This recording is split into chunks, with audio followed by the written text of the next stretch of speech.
I still remember the way that child said it. Not loudly, not dramatically, just like she had been waiting so long she had run out of tears. The first thing Matteo De Luca noticed was the blood on the little girl's sock. It wasn't much, just a dark, rust-colored stain blooming through white cotton above a patent leather shoe that had once belonged to somebody who believed children should be dressed beautifully, even when the world around them was ugly. But Matteo noticed things like that. He noticed the shake in a trigger finger from across a room. He noticed a lie before it finished leaving someone's mouth. He noticed a man's fear by the way his shoulders lowered half an inch when Matteo entered. And that night, under the gold spill of chandelier light and the perfume-thick air of a charity gala hosted by politicians, judges, and criminals pretending to be philanthropists, he noticed a little girl standing alone near the grand staircase with blood on her sock and no one watching her. That, more than anything, was wrong. The ballroom shimmered with old money and newer sins. Crystal glasses clinked. Violins sang softly from a raised platform draped in velvet. Women in silk turned their diamonds toward power like flowers turning to heat. Men with clean tuxedos and dirt beneath their fingernails laughed too hard at old jokes. Matteo stood among them like a blade someone had hidden inside black cashmere. At 28, he had already become the kind of man older monsters lowered their voices around. His suit was perfectly cut, his hair combed straight back from a face too sharp and too handsome to look kind. And the dark tattoo climbing his neck disappeared beneath his collar like a warning no fabric could fully hide. He had come for one reason. A politician named Arturo Vescari was in that ballroom, smiling with donor's teeth while arranging a shipment route that would move girls, pills, and blackmail material through the port Matteo controlled. Vescari had done it without permission, which was stupid. Worse, he had done it using Matteo's name to keep law enforcement blind, which was suicidal. Matteo had planned to wait until dessert, pull the man into a quieter room, and teach him the difference between ambition and disrespect. Then the child touched his hand. She barely reached his wrist. Her fingers were cold and very small. And for a second, every man around Matteo froze because no one touched him unexpectedly and remained comfortable afterward. His head turned slowly. His expression did not change. The bodyguard at his shoulder shifted, ready to pull her away.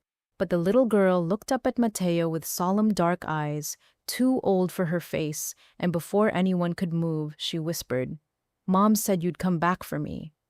The sentence went through him like a bullet that remembered where his heart used to be. He stared at her. The room did not disappear. Matteo was too disciplined for that.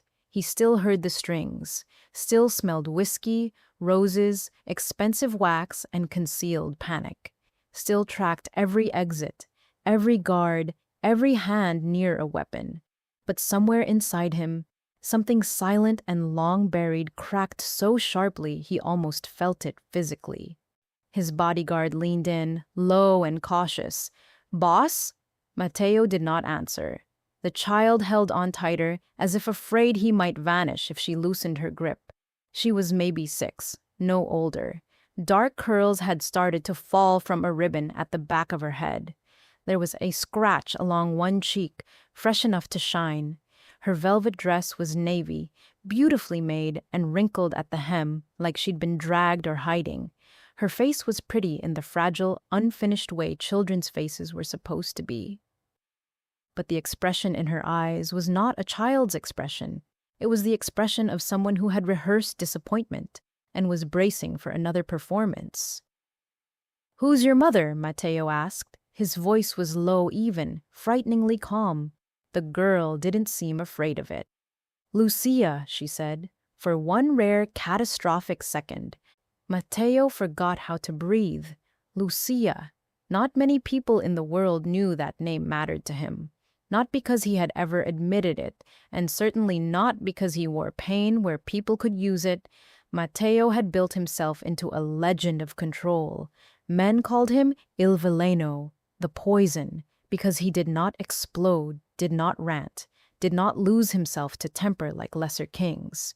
He let other people be noisy while he calculated. He let them mistake stillness for mercy. Then he ended them in clean, devastating moves that left no room for revenge. But Lucia Moretti was the name he had buried beneath all that discipline. 10 years earlier, before his father's murder made him heir to an empire of violence, before he became the most feared man on the eastern coast, Matteo had known a girl who laughed like she had no respect for danger. Now Lucia had been a violinist's daughter from the old quarter, all dark eyes and defiance and hands that smelled faintly of oranges in winter, because she worked evenings helping at her aunt's market stall. She had once told him he looked lonely, even when surrounded by men. He had hated her for seeing it. Then he had loved her for the same reason. And then she had disappeared, not vanished like smoke, vanished like truth in a family built on blood. One day she was there, furious with him because he was slipping too far into his father's world. The next day she was gone. Matteo had searched for 6 months in every port, every church, every safe apartment, every border checkpoint he owned. He had found nothing but lies, and eventually he had done what men like him did when grief threatened to make them reckless. He turned it into ice, locked it in the dark, and built an empire around it. Now a little girl in a ballroom full of predators was saying Lucia had sent him. "Where is she?" he asked. The child's mouth trembled, though she fought to keep it steady. "They took her downstairs." Matteo's gaze lifted at once. The ballroom was above the hotel's private casino, with storage rooms and service corridors beneath. Most guests only knew the marble, the chandeliers, the rivers of champagne. Matteo knew the hidden parts too. Old hotels were like old mafias, beautiful in public, rotten in their bones. His eyes found Arturo Vescari near the auction stage. The politician was still smiling, but not naturally now. He had seen the child. He had seen Matteo speaking to her, and across the room, just beyond the mirrored pillar, a man in event security was reaching for an earpiece he was trying too hard not to touch. There it was. The room shifted in Matteo's mind from gala to battlefield. He crouched in front of the girl so his face was level with hers. Men who had watched him order executions swore later that this was the moment they knew something terrible was about to happen. Not because he looked furious, but because he looked careful. Far more dangerous. "What's your name?" he asked. "Sophia." "Did your mother tell you my name?" She nodded. "She said if anything bad happened, I should find the man with winter eyes and the cross scar near his thumb." Matteo looked at his own hand. The faint, pale line was still there from a knife fight at 17. Lucia had remembered. That hit harder than the name. He rose in one smooth movement and handed Sophia to his bodyguard. "Take her to the blue car. 4 men. No one opens that door but me." The bodyguard hesitated just enough to betray shock. "Boss, if this is a play..." Matteo looked at him once. That was enough. The man took Sophia carefully. Matteo adjusted a cufflink, glanced toward the stage, and began walking through the ballroom. Calmly, elegantly, terrifyingly, he moved like a man late for a private conversation, not like a storm about to rip the walls off a building. Guests parted without realizing why they were stepping aside. The violin music continued. Somewhere a woman laughed. Somewhere a champagne flute shattered. Matteo approached Arturo Vescari with the kind of unhurried precision that made powerful men feel their own mortality. "Senator," Matteo said. Vescari turned, with every polished inch of him shining under the light. He was handsome in the oily, practiced way corrupt men often were. Silver at the temples, smile trained for cameras, a conscience missing so thoroughly it almost looked like confidence. "Matteo, I was just telling..." "Where is Lucia Moretti?" The smile did not fall immediately. That was the impressive part. The man held it for a fraction too long, and in that fraction, Matteo knew the answer before he heard it. I'm afraid I don't know the woman, Viscari said. Matteo nodded once, as if accepting the statement. Then he drove a knife through the senator's hand and pinned it to the auction podium. There was a beat of stunned silence before the screaming started. Matteo leaned in as Viscari choked on pain. His voice stayed so quiet only the bleeding man could hear it. You had one useful choice, Arturo. You missed it. The senator's guards lunged. 2 were dead before the guests finished gasping. Matteo's men moved from the edges of the room with beautiful brutality, fast enough to look choreographed. One shot was muffled by music and panic. Another man went face first through a glass display case. Women scattered, heels slipping on marble. Security reached for hidden weapons and discovered too late that half the staff downstairs had already been bought by De Luca, money before sunset. Matteo yanked the knife free. "Alive!" he told his men, jerking his chin at Viscari. "For now." Then he went downstairs. The service staircase was narrow, lit by yellow wall lamps that made everything feel diseased. Above, the ballroom dissolved into chaos. Below, the hotel's true face emerged. Concrete, steel doors. Storage alcoves, silence thick with secrets.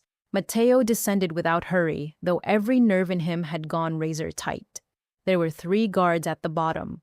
The first raised a gun. The second did not get time to regret it. The third dropped to his knees before Matteo even reached him. "She's in the wine cellar," the man stammered. "Please, I didn't touch her, I swear." Matteo stepped past him.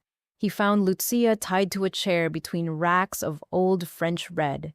For a second, the world narrowed so sharply it felt like being strangled. She was thinner than he remembered. That was the first cruelty. The second was that she was still beautiful enough to hurt him. Her hair, once so dark it had shone blue under sunlight, hung loose and tangled over one shoulder. Her cheek was swollen. There was blood at the corner of her mouth, but dry and brown. One sleeve of her black dress had been torn, but her spine was straight. Even bruised, even bound, Lucia Moretti sat like someone refusing to kneel in any way that mattered. Her eyes lifted, met his. And for the first time in 10 years, Matteo De Luca looked less like a king than a man who had been hit by a memory hard enough to break bone. He closed the door behind him. The cellar went quiet, except for both of them breathing. Lucia stared for a heartbeat, maybe 2, like she no longer trusted her own vision. Then something flickered in her face. Not relief exactly, because life had trained that out of her, but something close enough to make it cruel. "You came back," she whispered. Matteo crossed the room and cut the ropes from her wrists with hands that had never shaken during violence, and nearly did now. "You disappeared." Lucia stood too fast when the last knot fell. Pain buckled her knee. Matteo caught her automatically, one arm around her waist. The contact struck like heat to old metal. Her body was trembling, and he hated whoever had put that tremor there more than he had hated anything in years. "I didn't disappear," she said, lifting her face to him. "I was taken." Matteo's jaw tightened. "By whom?"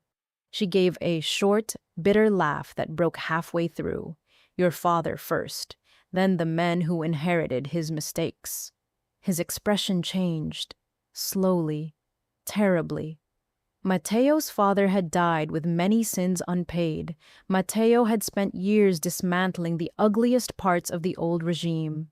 Burning trafficking routes, executing men who treated human beings like inventory. They rebuilding the organization into something colder but cleaner by criminal standards, which was to say, not clean at all, only less filthy. He had believed the past was buried deep enough to stop surfacing. He had believed wrong. Lucia watched him understand. "I found documents," she said, "years ago, routes, payments, names, girls sold through charities, orphan programs, shipping manifests disguised as medical aid. I confronted the wrong person. They took me before I could get to the police, before I could get to you. Why not come to me first?" Her laugh this time was sharper, more exhausted. Because I was 19, Mateo. Because I loved you, and I knew if your father found out I had evidence, he'd use me against you. Because at that point, I didn't know whether you were still the boy I loved or already becoming the man your family needed. There were 1,000 answers inside him, none small enough for the room. Lucia, he said, and her name sounded like regret, dragged over broken glass. She looked at him with eyes that knew too much about survival. They kept moving me. Different cities, different houses, different names. When I was pregnant, I told them the child wasn't yours because if they knew... Her voice failed. She recovered it by force. I thought if I made you irrelevant, she might live. Mateo went perfectly still. The cellar seemed to tilt around him. Sophia, he said. Lucia held his gaze. She did not soften it. She did not dramatize it. She simply told him the truth as if she had no strength left for anything else. She's your daughter. There are moments that do not feel real when they happen. They feel like the world has split into before and after, and you are standing on the seam trying to understand which side still belongs to you. Mateo had survived ambushes, betrayals, torture attempts, coups inside his own syndicate. He had buried men he called brothers. He had watched his father die with blood in his mouth and hatred in his eyes. Nothing, not even that, prepared him for hearing he had a daughter from the woman he had never stopped carrying somewhere unhealed inside him. He stepped back once, not from Lucia, from the impact. She's mine, he repeated. Lucia's mouth trembled, and for the first time, her composure cracked enough to show what 10 years had cost. I wanted to tell you. God, I tried. Twice. Both times the messages never got through. One woman who helped me disappeared. Another was found in a river. After that, I stopped gambling with strangers' lives. I just stayed alive. For her. Mateo looked at the bruises on her wrists, at the blood on her lip, at the ripped seam of her dress. Then he looked at the heavy oak door as if calculating how many men were still alive upstairs and whether they deserved the mercy of dying quickly. You should have told me, he said, but the words came out raw, not accusing, injured. Lucia's eyes flashed. You think I don't know that? You think there was a day in the last 6 years I didn't hate myself for it? But every time I imagined your name near hers, I also imagined a gun to her head. So I waited. I hid. I lied. I taught her one thing only. If she ever saw a man with winter eyes and that scar on his hand, she was to trust him before anyone else. Something brutal and aching moved behind Mateo's ribs. That trust had survived everything. He reached into his jacket for a handkerchief and offered it to her. Lucia blinked once, then took it and pressed it to her mouth. Even now, even in a wine cellar after a decade of grief and violence, he still handed her white linen as though civility could hold back ruin. Footsteps approached outside. Mateo drew his gun, turned, waited. The coded knock sounded. One of his captains entered, breathless. The senator is secured, upper floors under control. We found 2 dead women in a locked freezer room and a hard drive in the manager's office. Boss? His eyes moved to Lucia and sharpened. We need to leave. Our police will come, and Viscari's outside men are mobilizing. Mateo gave one clean nod. Bring the senator to the docks, alive. He turned to Lucia. Can you walk? Yes. She took one step and nearly collapsed again. Mateo did not ask permission. He picked her up. Lucia inhaled sharply, hand bracing against his shoulder. He could feel how little she weighed through the tailored fabric of his jacket, could feel the tremor she was trying to hide. Her face was close enough that he saw every sign of endurance the years had written there. Fine weariness at the corners of her eyes, a tiny scar by her temple he did not remember, strength layered over hurt like lacquer over cracks. Once, long ago, he had carried her laughing through rain when they were both young enough to think love might outrun blood. Now he carried her through a corridor smelling of bleach and fear while his men dragged politicians and traffickers toward extinction. Life had a cruel sense of symmetry. Outside, the night was wet and cold, the city shining black and gold beneath drizzle. Sirens murmured somewhere far enough away to be irrelevant for another 5 minutes. Mateo's convoy waited with engines running. One of the rear doors opened. Inside, wrapped in a wool blanket much too large for her, Sophia sat between two bodyguards who looked more nervous around her than they ever did around loaded weapons. When she saw Lucia, the child scrambled forward with a strangled sound. Mateo set Lucia down carefully and watched mother and daughter collide, arms clinging, both shaking now. Sophia buried her face in Lucia's neck. Lucia kissed her hair again and again like she was counting blessings she had stopped believing she'd receive.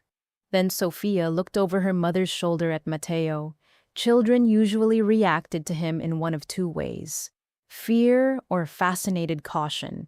Sophia looked at him like she was fitting a story to a face. "Are you really him?" she asked. Mateo crouched again, expensive trousers darkening against wet pavement. "Who did your mother say I was?" Sophia considered him gravely. "The man who doesn't smile much. The man who keeps his promises. The man who would burn a city down if someone hurt us." Lucia made a soft sound like a laugh had collided with heartbreak. Mateo held the girl's gaze. "Then yes, I'm him." Sophia nodded as if a puzzle had been solved. Then, in a gesture so trusting it almost felt holy, she reached out her hand. Mateo looked at it for half a second before taking it very gently. He had spilled oceans of blood. He had ordered men buried beneath concrete, governments bribed, rivals erased, borders opened and closed for profit. Yet nothing in his violent life had ever felt more frightening than the tiny weight of his daughter's hand closing around his finger. They drove to the DeLuca estate outside the city, a place so large and old it looked less like a home than a family secret carved into the hills. The main house overlooked black gardens and a private lake edged with cypress.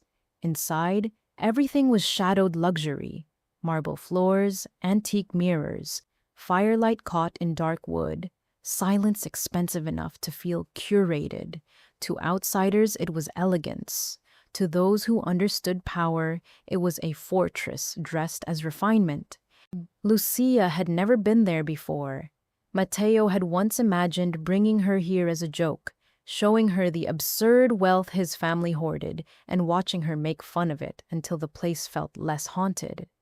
Instead, she entered after 10 years of absence, carrying bruises and a child, escorted by armed men. A doctor was waiting. Lucia submitted to treatment because Sophia needed to see her do it calmly. Mateo noticed that. He noticed everything: the split lip, the cracked rib, the dehydration, the sedative traces in her blood. He stood near the window while the doctor worked, hands behind his back, expression unreadable. But every time Lucia winced, the room's temperature seemed to drop. Sophia, meanwhile, refused to let one maid cut off the blood-stained sock. "It's okay," the maid soothed. "No," Sophia said. "Mama will need to see it." Mateo turned. Lucia looked up from where the doctor was taping her side. For a second, something passed silently between mother and daughter: recognition, understanding, memory. "Why?" Mateo asked, softer than he intended. Sophia, still solemn, held up her foot. "Because when Mama gets scared later, she looks for proof it already happened and we lived." The entire room went still. Lucia closed her eyes. That blood-stained sock became the detail Mateo could not stop seeing. Not the bruises, not the senator's screaming face. The sock. A child's instinct to keep evidence of survival because peace had taught her to distrust itself. That was what men like Arturo Vescari had done. That was what the old system had taken from Lucia. Not only years, not only safety. They had taken ordinary fear and turned it into ritual. Matteo left the room before his rage became visible. By dawn, Arturo Vescari was kneeling in a warehouse at the docks with both hands broken. Rain hammered the roof. The sea outside slapped hard against concrete piers. Floodlights painted everything harsh white. Matteo stood in front of the senator, while three of his captains waited at a respectful distance.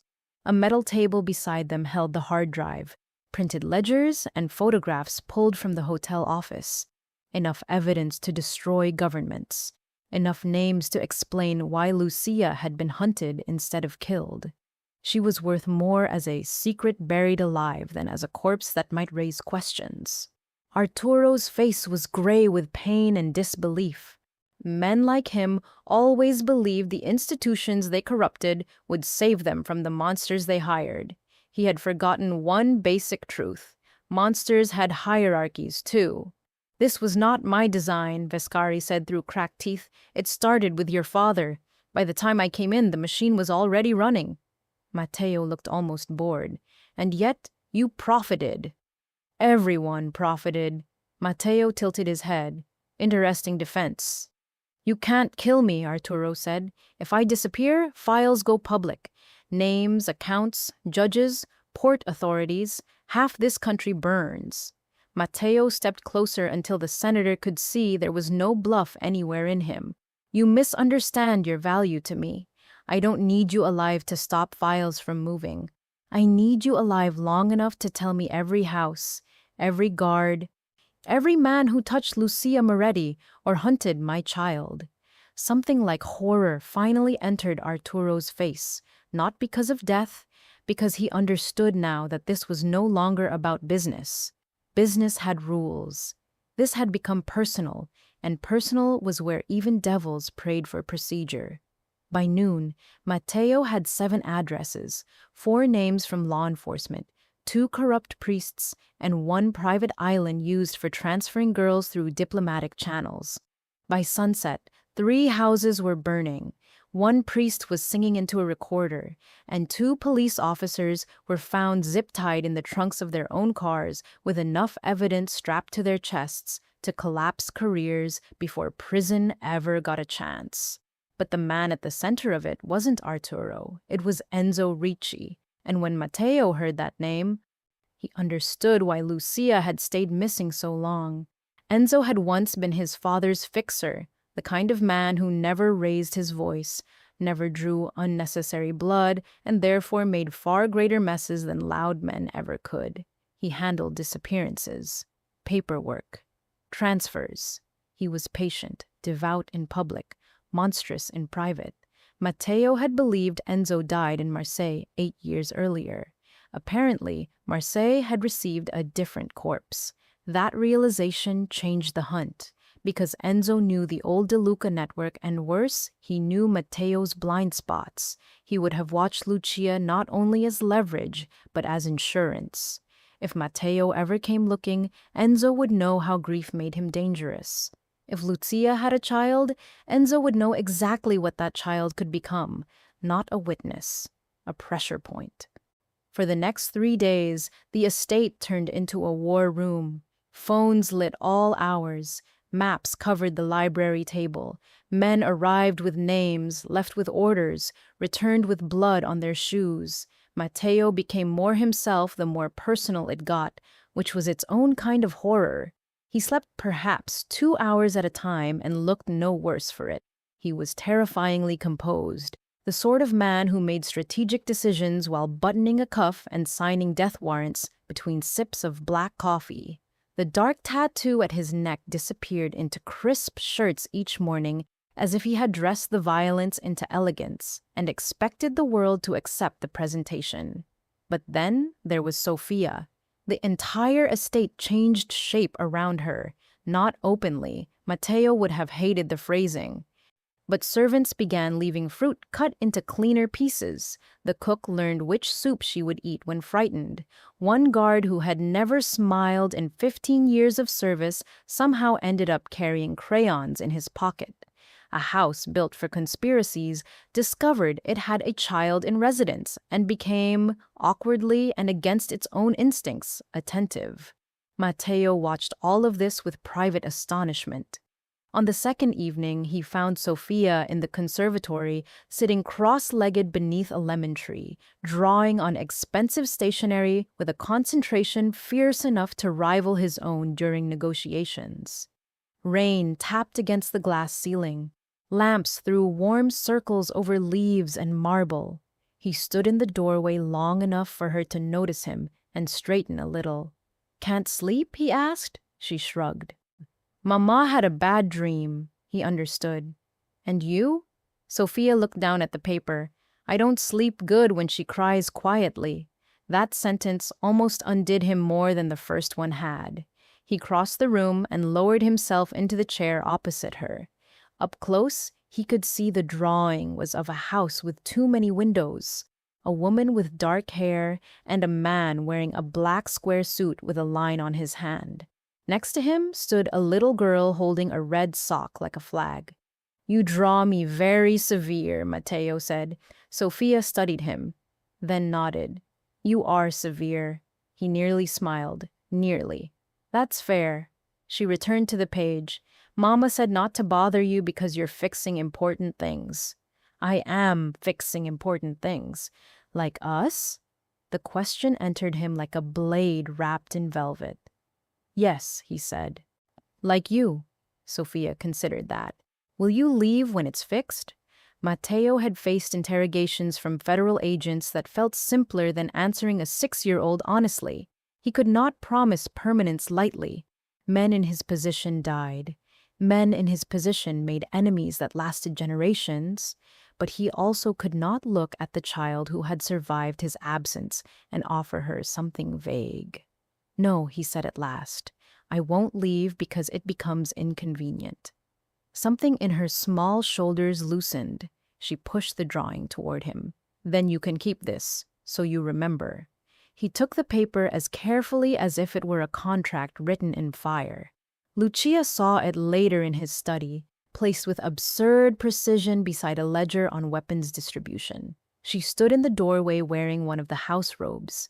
Or her bruises gone yellow at the edges, her dark hair braided loosely over one shoulder. Even exhausted, even weary, she altered the room simply by entering it.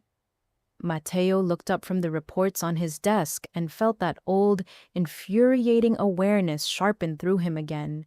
The sense that she was the only person who had ever walked into his spaces and made them feel inhabited instead of controlled. "Sophia asleep?" he asked. She pretended not to be until Rosa read the same page 3 times. Lucia's gaze moved to the drawing. Her face softened and then, almost immediately, grew guarded again. "She likes you." Matteo leaned back in his chair. "That makes one of you." Lucia's mouth tilted despite herself. "I never said I didn't." "No," he said, voice low. "You disappeared before I could collect the review." The air changed. This was what they kept doing, circling grief like it might bite. Lucia stepped farther into the study. Firelight shifted along the bookshelves behind her. "You want truth?" "I only want truth from you." She crossed her arms, not defensively, but to hold herself together. "I loved you so much at 19 it made me stupid. That's the truth. I thought love could separate you from your family. I thought if I pushed hard enough, argued long enough, you would choose a different life before it swallowed you. Then I found those files, and suddenly the choice wasn't romance. It was survival. Yours. Mine. Everyone's. I was taken before I figured out which way to run." Matteo listened without interrupting, because some truths must be received standing still. She continued, quieter now. "By the time Sophia was born, I hated you and missed you in the same breath. I hated that your name still felt safe to me. I hated that the only man I could imagine saving us was a man I no longer knew." Matteo's eyes did not leave her face. "And now?" Lucia let out a slow breath. "Now I know you came." He stood. There was never wasted motion in him. Even his silence felt intentional. He came around the desk and stopped close enough that she had to tilt her head to hold his gaze. The years between them did not disappear. They pressed in. The missing decade, the daughter, the lies forced by survival, the violence still unfolding outside these walls. But beneath all that stood the raw, impossible fact that they were here, alive, facing each other again. "I searched for you," Matteo said, "until it cost me men and made me stupid. Then I stopped because the men around me started smelling weakness. I told myself you chose to leave. It was easier to build from anger than grief." Lucia's eyes glistened, though she refused tears. "I know." "No," his voice roughened. "I don't think you do. There are things I've done without regret, entire cemeteries of them. But believing you left me on purpose? That regret has teeth." She looked at him for a long moment. Then she said the cruelest kind thing, the kind only someone who loved you once could manage. "You were 28 before you learned you can be powerful and still abandoned. Welcome to the human race, Matteo." A broken laugh escaped him. It shocked them both. For a second, the study became a different room in a different life, the kind where she teased him out of his arrogance and he pretended to hate it. Then the moment passed, and with it came something more dangerous, yearning, old and alive and no longer imaginary. Matteo reached out, not touching her at first, just catching one loose strand of hair between his fingers. Lucia went still. His hand moved to the side of her face, careful around the bruise. There was no softness in him that wasn't edged by ownership, by restraint, by things he kept caged. But this gentleness was real, and perhaps because it cost him. "You should hate me," he said quietly. Lucia's lashes lowered. "I tried." And I was better at surviving than lying to myself. The kiss almost happened. That was the truth of it. It nearly happened in the space between one breath and the next. Matteo's hand was still at her face. Lucia was still close enough that he could feel the warmth of her skin. The fire hissed softly behind them. Somewhere in the hallway, a clock marked another minute they had no right to lose. Then footsteps sounded outside the study, and the spell snapped like wire. One of Matteo's captains knocked once and entered. "Boss, we found Ricci's accountant." Matteo's hand fell from Lucia's face. His expression closed so smoothly it was almost frightening. "Alive?" he asked, "and for now? I'll keep him that way if useful." The captain glanced at Lucia, then away. "Also, one more thing. Ricci sent a message." Matteo held out his hand. A phone was placed into it. On the screen was a photograph taken no more than 10 minutes earlier. It showed the estate gate from a nearby hill, shot through a long lens. Under it, a text. "I remember what belongs to you." Lucia's face went white. That was the first major turn. Up until then, the estate had felt like safety purchased through power. After that message, it became something else. A target wrapped in stone. Ricci knew where they were. He might have known all along, and a man like Enzo Ricci did not send threats for drama. He sent them to establish rhythm before violence. Matteo reacted immediately. By midnight, the estate was sealed tighter than a treasury. Outer patrols doubled. Interior routes changed. Vehicles rotated. Windows on the lower floor were replaced with reinforced panels. Sofia was moved from the west wing to the suite, adjacent to Lucia's. 2 female guards with medical training took position inside the family corridor. Matteo's room shifted to the door between them. He didn't ask whether Lucia objected. He informed her. She objected anyway. "I'm not a prisoner," she said the next morning, standing in the breakfast room with sunlight touching the bruised gold vase between them.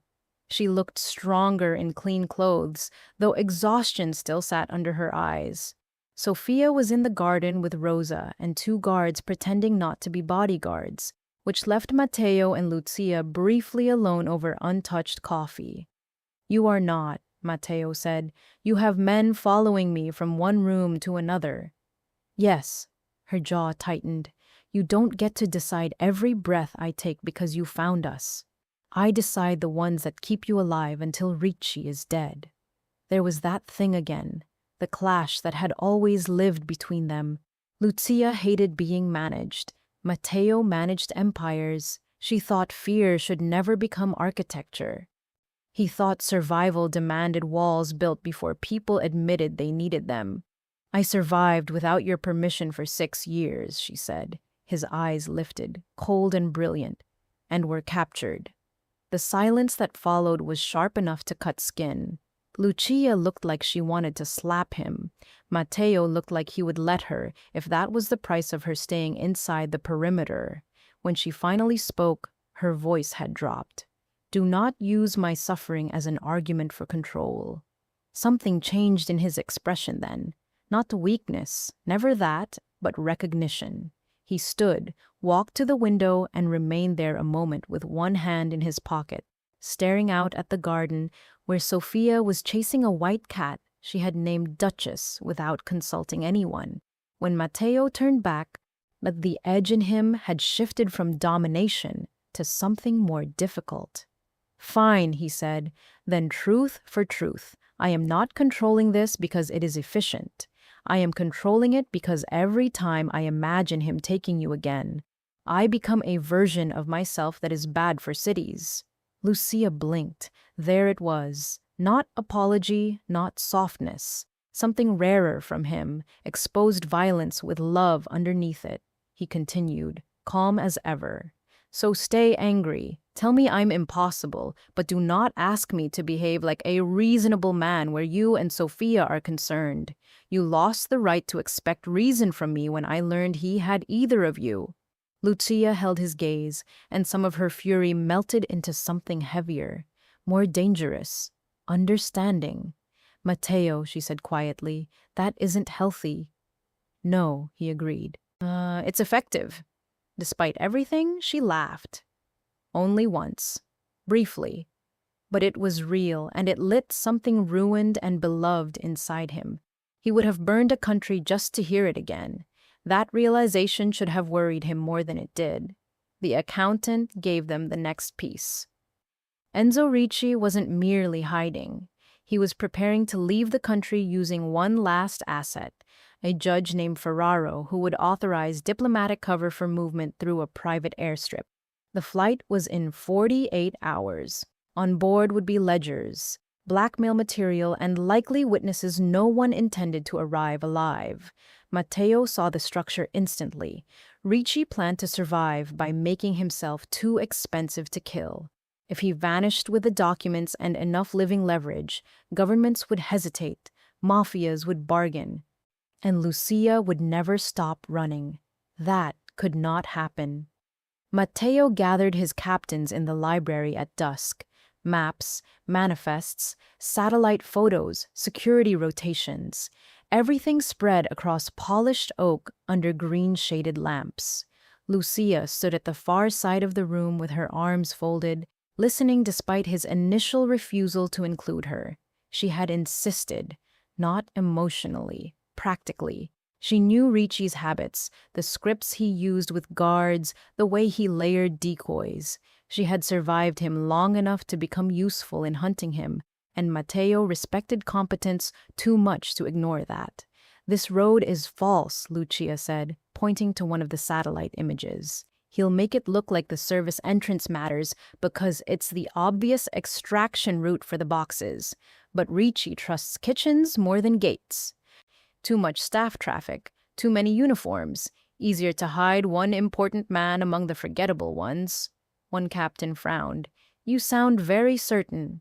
Lucia looked at him. I am. Matteo said nothing, but his gaze lingered on her a second longer than necessary. That night, after the meeting, he found her on the balcony outside the east corridor, wrapped in a shawl with her hair loose in the wind. The lake below reflected a broken moon. The estate behind them glowed gold and silent. For a moment, the scene looked almost peaceful, which was dangerous in its own way.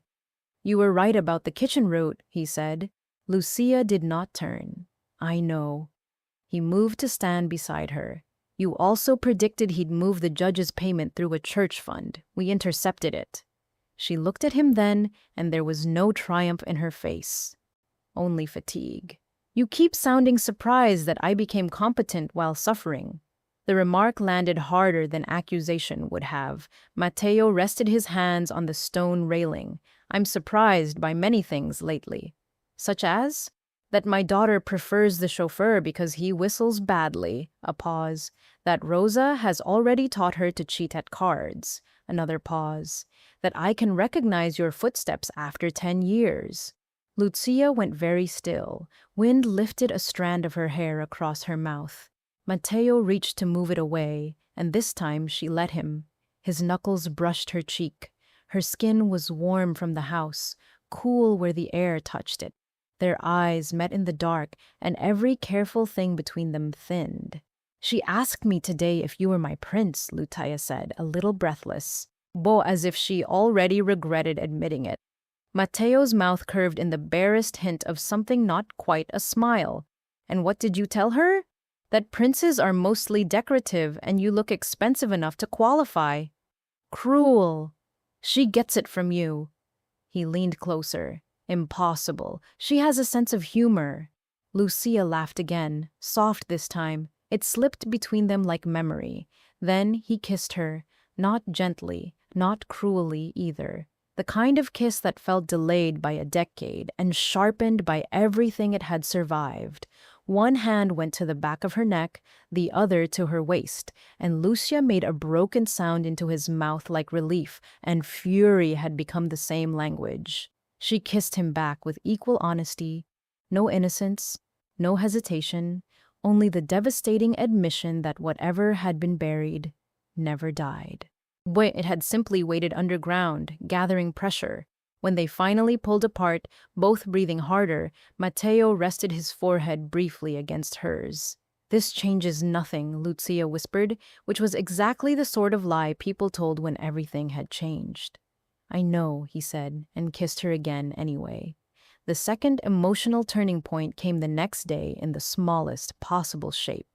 Sophia called him Papa, not in ceremony, not after a speech, not because Lucia suggested it. It happened in the stable yard while Matteo was showing her the gentlest mare on the property. Sophia had been suspicious of horses from a distance and enchanted by them up close. She stood very straight in a tiny riding helmet, one hand on the mare's nose, while Matteo explained that animals respected calm more than force. The irony of a Mafia boss teaching trust to a child beside a creature powerful enough to kill her by accident was not lost on anyone present. The mare snorted warmly against Sophia's palm. The child beamed, turned, and without thinking said, "Papa, she likes me." The world stopped. Matteo did not visibly react for perhaps 1 second. Then his face altered in some quiet, internal way few people would have noticed if they didn't know him intimately. Lucia noticed. Lucia, watching from the fence line with a shawl drawn close, pressed a hand to her mouth. Sophia realized what she had said only after the silence stretched. Her eyes widened. I can say Matteo if you want." Matteo went down to one knee in the straw. He looked at his daughter the way men look at miracles they are afraid to touch and unworthy to deserve. "You can call me whatever feels true," he said. Sophia studied him, then nodded once. "Papa feels true." Matteo lowered his head for the briefest second, as if collecting himself where she could not see the damage. When he looked up, his voice was steady again. "Then Papa it is." Lucia turned away after that, pretending to examine the roses climbing the stable wall. Matteo knew she was crying and loved her a little for trying to hide it from the child. That afternoon, he had the blood-stained sock framed, not publicly, not where anyone would see it and think sentiment had made him foolish. He placed it in a private shadow box lined in dark velvet and kept it in the drawer of his desk beneath weapons permits and offshore account ledgers. When Lucia found it later, she stood there staring at the impossible tenderness of the act until Matteo from the doorway said, "Proof it happened. Proof you lived." Her eyes lifted to his. Neither of them spoke for a while. On the eve of the airstrip operation, Ricci struck first. It was elegant, which made Matteo hate him more. A utility truck with the logo of a regional florist approached the estate service gate just before sunset. The guards on outer detail had already been rotated after the threat photo, and the driver presented paperwork for a funeral arrangement ordered under one of the old family names. The timing was chosen carefully, enough daylight to seem harmless, close enough to dinner shift changes to exploit routine. Hidden in the flower crates were compact weapons, gas canisters, and two men willing to die for Ricci because desperation always hired cheaply. The attack did not reach the main house. That was Ricci's mistake. Matteo's security chief had altered every protocol after the hill photo. The truck was stopped 50 yards early. When one of the false florists reached for a detonator, the gatehouse sniper removed half his skull. The second man got as far as the stone fountain before dying under 3 controlled shots. The gas still released. 2 guards collapsed. 1 young maid inhaled enough to require resuscitation. Lucia was with Sofia in the schoolroom when the alarm sounded. By the time Matteo reached them, both were already moving for the panic corridor exactly as they'd been trained. Lucia had Sofia in front of her, one hand over the child's mouth to keep her breathing shallow through the fabric of her sleeve. That single image, Lucia not freezing, not screaming, simply adapting with brutal competence, would stay with him. He took them down into the secure lower hall himself. Sofia was shaking. Lucia's face was bloodless with contained fear. Matteo crouched and checked them both, eyes scanning, fingers efficient and careful. "Are you hurt?" "No," Lucia said. Sofia nodded, then suddenly threw herself against his chest with enough force to knock the breath from him. He wrapped one arm around her instantly. "Did they find us again?" she whispered. Matteo looked over the child's dark curls at Lucia. "They tried, not found, not won, tried." Lucia heard the distinction and closed her eyes once in relief. When the house was secured and the maid stabilized, Matteo went to the chapel on the estate grounds and found one of the surviving attackers there, dragged before the altar by men who had run out of patience.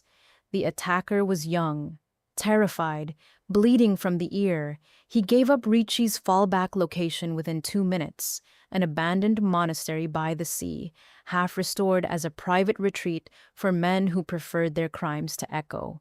The irony wasn't lost on Matteo. Monsters loved holy places. Something about stolen sanctity comforted them. That night, Lucia came to Matteo's room, not to seduce him, not to surrender. She came in a plain robe, hair loose, face stripped of everything except honesty. Matteo was at the window in shirt sleeves, phone in hand, giving orders about vehicles and coastal routes. He ended the call when he saw her and waited. "I'm coming tomorrow," she said. "No." "I know how Ricci thinks." I said no. Her chin lifted, and I said I'm coming. Any other woman might have mistaken the look in his eyes for anger alone. Lucia knew it was fear dressed in command. That did not make it easier. "Ricci will use you if he sees you," Matteo said. "He's used me for years." "Not tomorrow." "Matteo?" He crossed the room fast enough to stop the rest of her sentence. "Listen to me. I can survive losing soldiers. I can survive losing money, alliances, blood, reputation, sleep. There is a long list of things this life can strip from me and still leave something functioning behind. You are not on that list." The words hung between them. Lucia stared at him. He rarely spoke like that. He acted, he arranged, he protected, he threatened. But direct emotional confession was not his native language, which was precisely why every syllable landed. Her voice softened. "You don't get to decide my fear for me either." "I know." "Then stop talking to me like I'm made of glass." His jaw flexed. "You are not glass. You are gasoline and bad decisions, which is why I am keeping you away from a man who has spent 6 years practicing how to break you." Lucia stepped closer. "And if his men get past you?" "They won't." "And if they do?" The room went silent. Mateo's answer came low and absolute. Then they die before touching you. She looked at him for a long time, and whatever argument she had arrived with changed shape. She saw he meant it not as dramatics, but as logistics, as certainty, as a line he had already drawn in his mind and every other man's blood. Lucia raised her hand and touched the tattoo at his neck, following its dark edge with her fingertips. Mateo closed his eyes once, briefly, against the intimacy of it. "You're impossible," she whispered. "I've been told. And if you die tomorrow?" His eyes opened. Then Ricci dies second. Despite herself, she laughed through tears she hadn't planned to shed. Mateo saw them, cupped the back of her head, and kissed her slowly this time, like a vow he couldn't say another way. She kissed him back with helpless precision, one hand flat over his heart as if checking that it was still there. Before dawn, he left. The abandoned monastery sat on a cliff above the sea 2 hours south, weather-eaten and beautiful in the way ruined things often were. But a white stone wall scarred by salt, broken arches, a chapel stripped of icons and repurposed for meetings no priest would bless. Ricci had chosen it because the coastal road limited approach, the sea-masked sound, and old underground cistern tunnels offered exit routes. He had also likely chosen it because men like him appreciated symbolism. Holiness corrupted made them feel clever. Mateo came by water and land. 2 boats cut engines offshore before sunrise. Snipers took the ridge. 3 vehicles approached on the road as decoys. Another team entered through the old cellar tunnel Lucia had remembered from a whispered description Ricci once let slip in one of his games. Mateo moved with the tunnel team, because of course he did. Men begged him not to. He ignored them. Kings who sent others into the dark for personal wars rarely inspired lasting loyalty. Kings who walked in first were either beloved or buried. Mateo had somehow become both. The first firefight started in the lower crypt. Muzzle flashes lit damp stone. Echoes made the monastery sound like it was swallowing thunder. One of Mateo's men took a round to the shoulder and kept moving. Another knife fight ended beneath a carved saint whose face had eroded away. The place stank of dust, old incense, sea salt, and fresh blood. By the time Mateo reached the upper corridor, Ricci already knew he was there. "Mateo!" the older man's voice called from somewhere ahead, smooth as polished wood. "Your father would be delighted. All this carnage over one woman." Mateo advanced without answering. He found Ricci in the chapel itself. It should have been beautiful. Morning light poured through cracked stained glass in diluted reds and blues, painting the stone floor with broken halos. Instead, it looked like judgment. Ricci stood before the old altar in a charcoal coat, silver hair immaculate, one hand resting on a pistol, the other on a leather case that likely held the most damaging documents. He was aging well in the way evil often did when other people suffered on its behalf. His face was calm, interested, almost paternal. That last part made Mateo want to kill him slowly. "You kept her alive," Mateo said. Ricci inclined his head. "Useful women live longer." "You hurt my daughter." Ricci smiled slightly.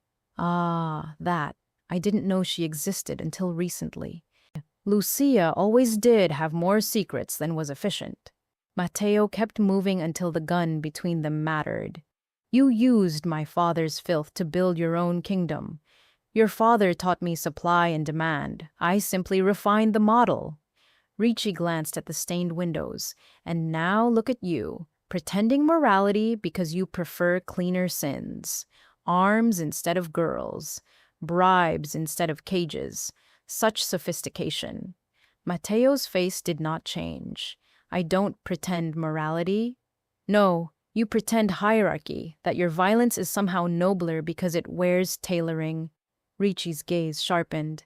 "But let's not lie to each other. The only reason this matters now is that Lucia bled in a shape that reached you."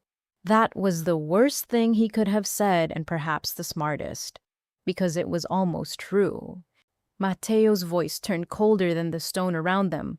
The only reason you're still speaking is that I haven't decided whether death or memory is the better punishment.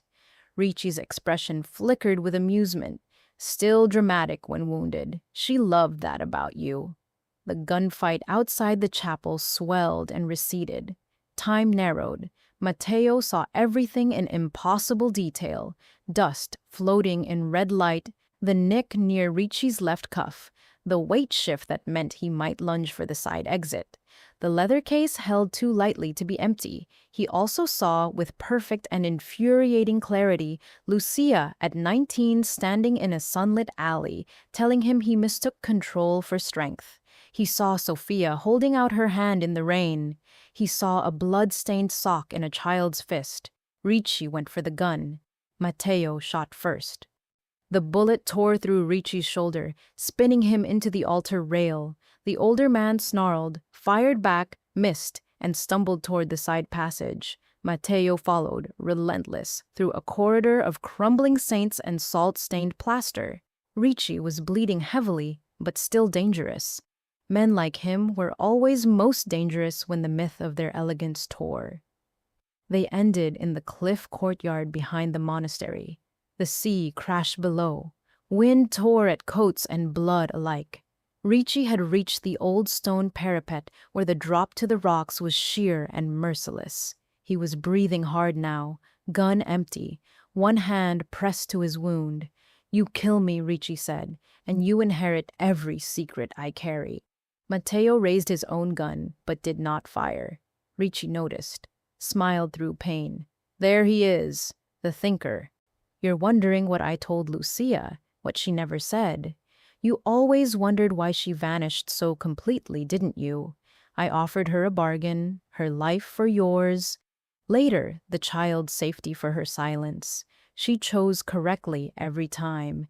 You, however," his smile thinned, "you were never chosen for peace, only for damage."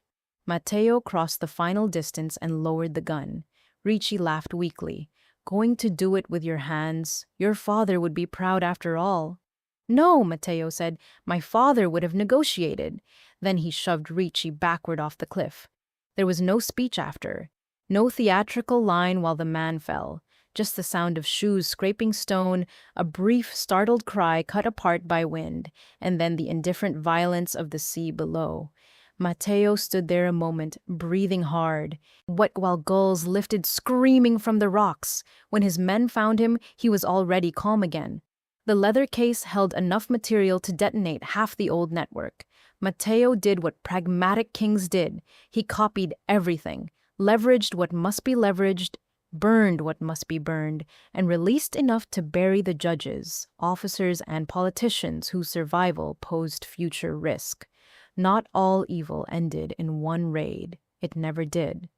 But the machine that had hunted Lucia was broken beyond repair, and the men best positioned to rebuild it spent the next week scrambling to save themselves from scandals Matteo released with surgical cruelty.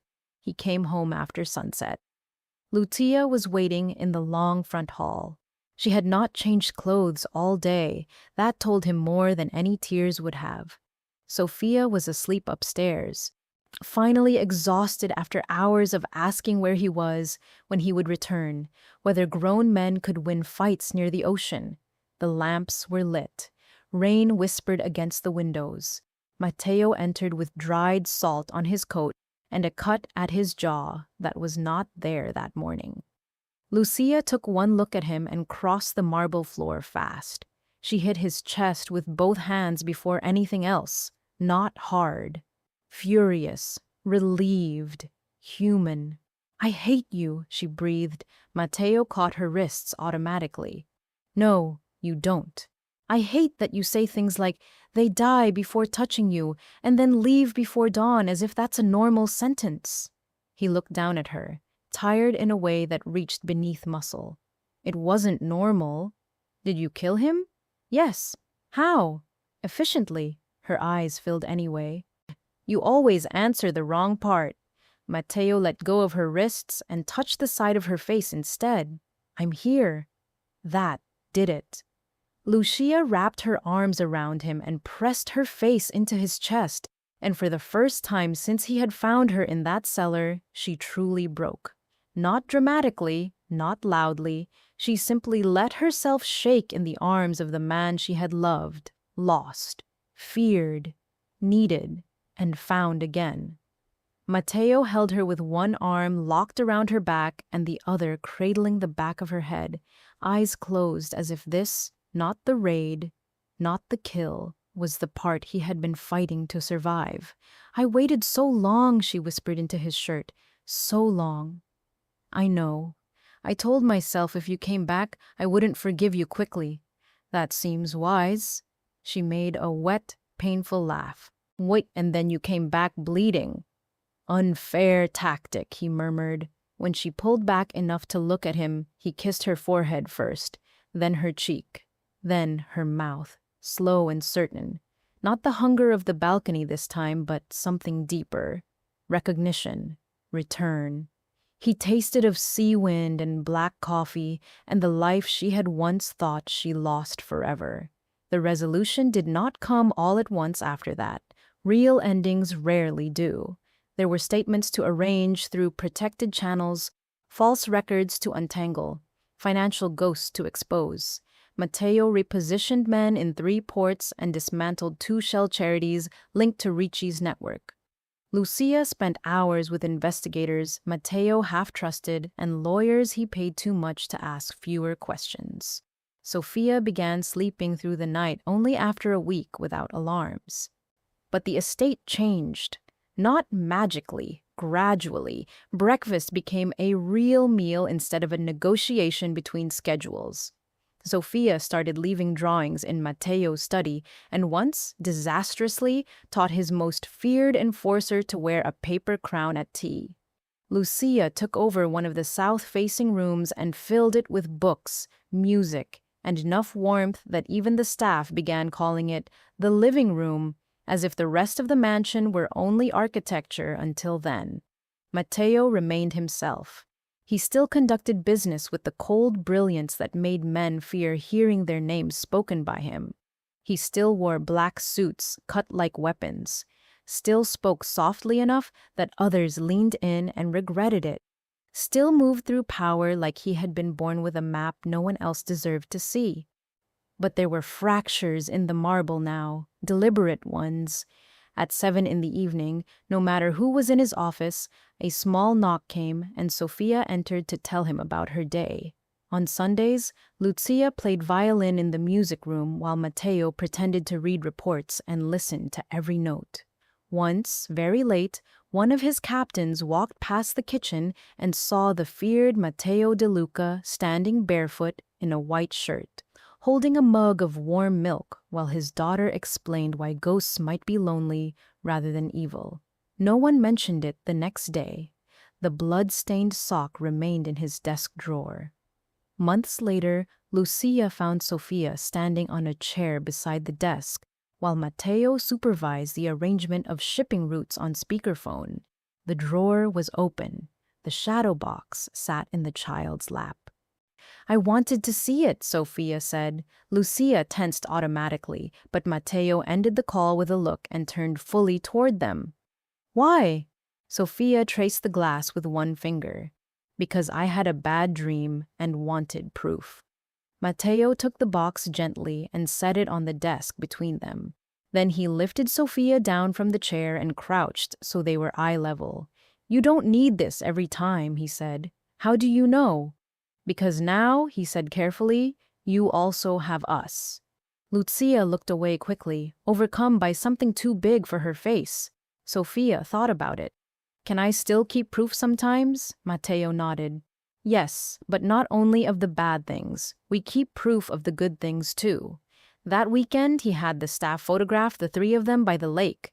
Lucia protested. Sofia insisted. Matteo endured. In the picture, Lucia stands in a cream dress with the wind dragging loose strands of dark hair across her cheek. Sofia is between them, grinning wide, one hand in Lucia's, the other clutching Matteo's thumb. Matteo looks exactly like a man who runs half the criminal world and has no business appearing in family portraits. Cold suit, severe expression, tattoo dark against his neck, except his hand is curled around his daughter's with impossible care. And if you look closely, there is something living in his eyes that was missing before. Years later, people would tell different versions of the story. Some would say the feared Matteo De Luca started a war because a politician crossed a business line. Others would say he burned an old trafficking network to protect his name. When men always preferred strategic explanations for emotional violence.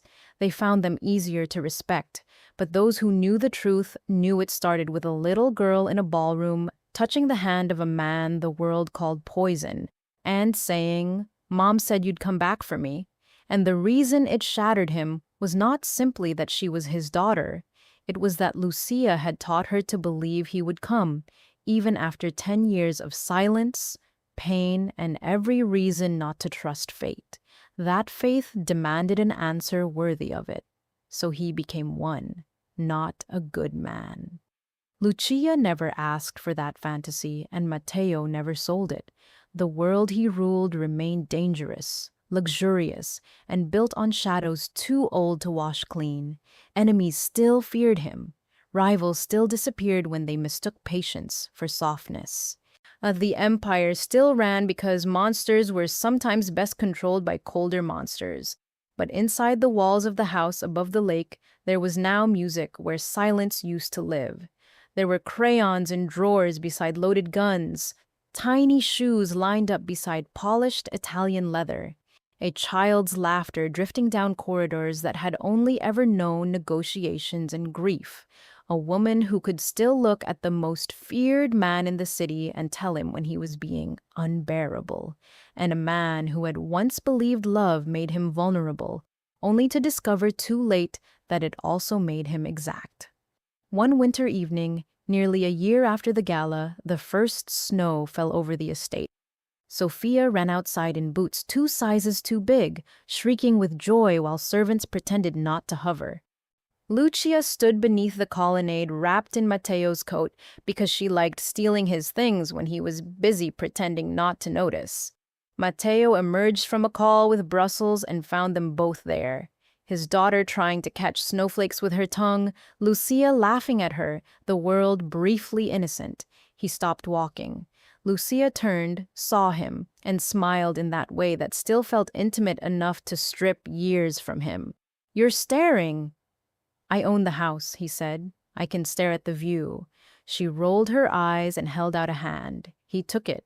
Of course he did. Sophia turned in a whirl of snow and called, "Papa! Mama! Come here!" Matteo looked at Lucia once, and whatever remained uncertain between them passed without words.